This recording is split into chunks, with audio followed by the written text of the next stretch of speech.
নমস্কার বন্ধুরা, হেলদিপুর জন্য তোমাদেরকে স্বাগত জানাচ্ছি। তোমরা কেমন আছো বন্ধুরা? তোমরা ভালো আছো তো?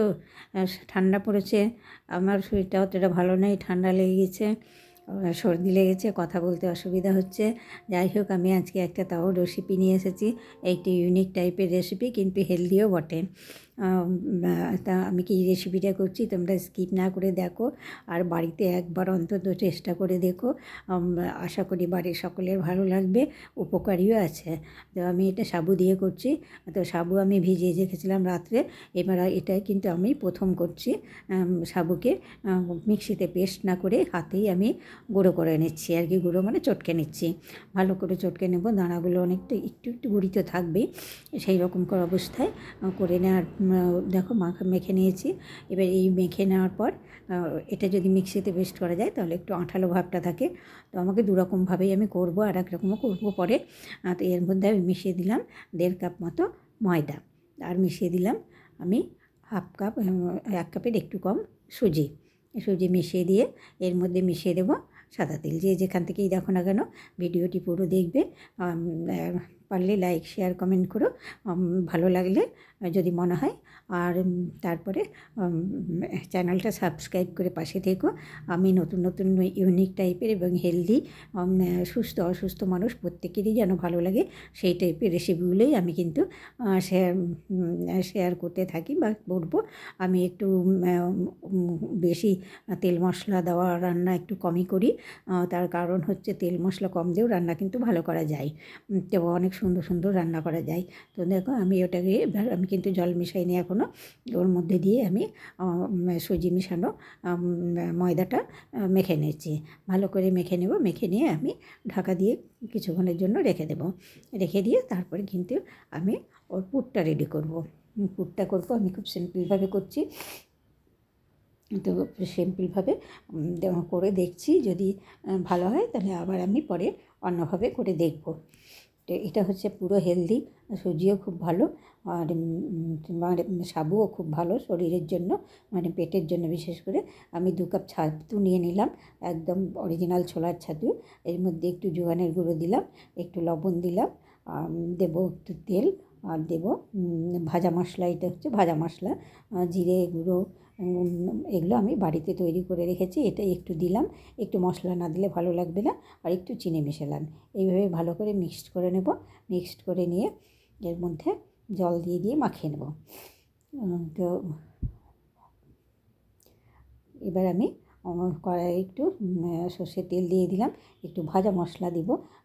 ভাজা মশলা বলতে একটু তেল দিয়ে লঙ্কাগুলোকে লাল করে ভেজে নেব। এর মধ্যে একটু কারি পাতা দেব, আর দেব হচ্ছে একটু সামান্য পরিমাণে জিরা, একটু হিং। এই দিয়ে এটা আমি ছাতুটার সঙ্গে মিশিয়ে দেবো। ছাতুটার স্বাদটা খুব মানে বহুগুণ বেড়ে যাবে। একটু হিং দিয়ে, হিংটা আগে দেওয়া উচিত ছিল, তো আমি হিংটার কথা পাশে রেখে ভুলে গেছি। হিংটা আগে দিলে আর ভালো লাগে। তো একটু দিয়ে দিলাম উপর থেকে জিরে আর হিংটা আগে দিয়ে তারপর কারি পাতাটা দিতে হতো। এরপর লঙ্কাগুলো লাল হয়ে গেছে মচমচে, এটা আমি পুরো ছাতুর মধ্যে ঢেলে নেব। ঢেলে নিয়ে ভালো করে চটকে মেখে নেব।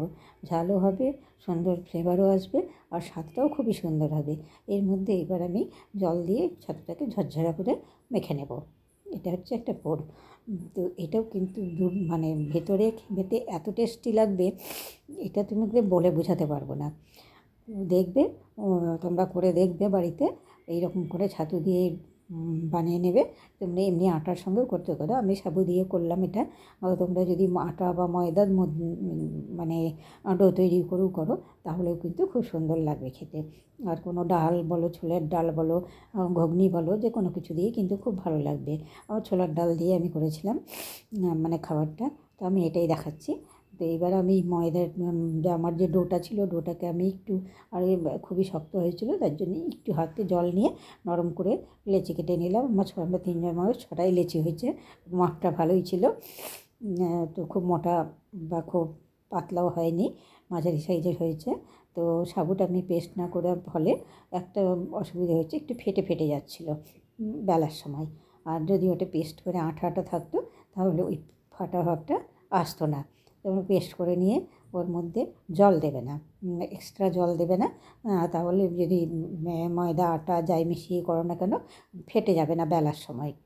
এর মধ্যে পুরটা একটু বেশিও ভরা হয়েছে আমার পরিমাণে, মানে লেচি আন্দাজে। তো এইভাবে ভরে নিলাম, ভরে নিয়ে বেশ প্রত্যেকটাই রেডি করে নিলাম। আমি দুটো দেখিয়ে দিচ্ছি।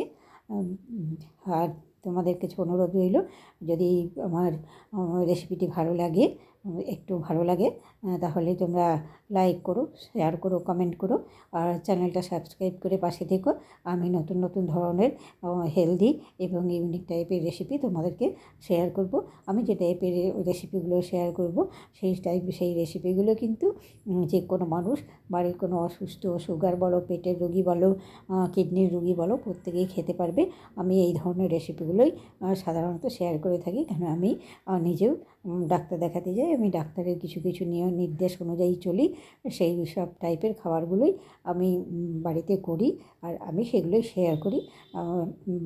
রিচ রান্না তো সবাই করতে পারে, সবাই খেতে পারে, কিন্তু অসুস্থ মানুষরা যারা আছে তাদের জন্য তো কিছু ভাবা দরকার।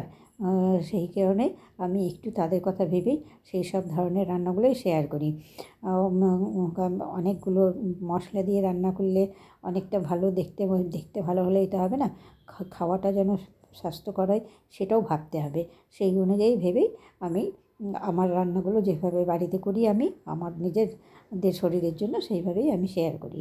এবার কড়াই আমি আগেই গ্যাসটা জ্বালিয়ে দিয়েছিলাম। এই কড়াইয়ের মধ্যে প্রথমে আমি সেঁকে নেব। প্রথমে 3টে দিয়ে দিলাম। আমি আর ননস্টিক প্যান ব্যবহার করলাম না, বাসন বেশি করলে মাজতে অসুবিধা হয়, যে মাজে তার, সেই জন্য আমি কড়াইটাতেই করে নিচ্ছি। কড়াইটায় 3টে দিয়ে দিয়েছি। গাটা একটু সেকা হয়ে গেছে, তেলটা ছিল ওই জিরে লঙ্কা ভেজেছিলাম তার উপরে 2 পিসটা খুব ভালো করে সেঁকে নেবে। যদি অল্প তেল দিয়ে করতে চাও তাহলে ভালো করে সেঁকে নিতে হবে, একদম খুব ভালো লাল লাল করে, একটু মিডিয়াম ফ্লেমে, লো ফ্লেমে, তারপর অল্প করে তেল ঘুরিয়ে দিয়ে দিতে হবে। এইভাবে লাল করে ভেজে নিতে হবে, ভিতরটা যেন ভাজা হয়ে যায়, আর আমার লেচিটারও যেন ভাজাটা ভালো মতো হয়ে যায়। এইটা একটা ভাজা হলো। এবার একটু তেল দিয়ে করব। এর উপর থেকে একটু তেল দিলাম, দুরকমভাবেই অর্ধেক করে ভেজে নিলাম। এইভাবেও ভাজতে পারো, একটা করেও ভাজতে পারো। তো একটা করে না মেথি একবারে দিয়ে দিলাম। দিয়ে আমি খুবই ডুবো তেলে ভাজবো না আজকে, সেই কারণের জন্যই যতটা সম্ভব তেলটা কম খাওয়ার জন্য আমি একটু এইভাবে ভাজলাম আজকে। আর তোমরা যদি মনে করো যে পুরির মতো করে ভাজবে, সেইভাবে ভেজেও কিন্তু খেতে পারো। দেখো আমার খুব সুন্দর। এবার আমি এগুলো ভেজে তুলে নেব। যারা ভিডিওটা পুরোটা দেখলে তাদেরকে অসংখ্য ধন্যবাদ। যারা এখনও সাবস্ক্রাইব করোনি তারা সাবস্ক্রাইব করে পাশে থেকো, নতুন ভিডিও যেন দিতে পারি। আর তোমাদেরকে অসংখ্য ধন্যবাদ ভিডিওটি দেখার জন্য। আজকের মতো এখানেই শেষ করছি, পরের ভিডিওতে দেখা হবে। নমস্কার, ধন্যবাদ, সুস্থ থেকো, ভালো থেকো।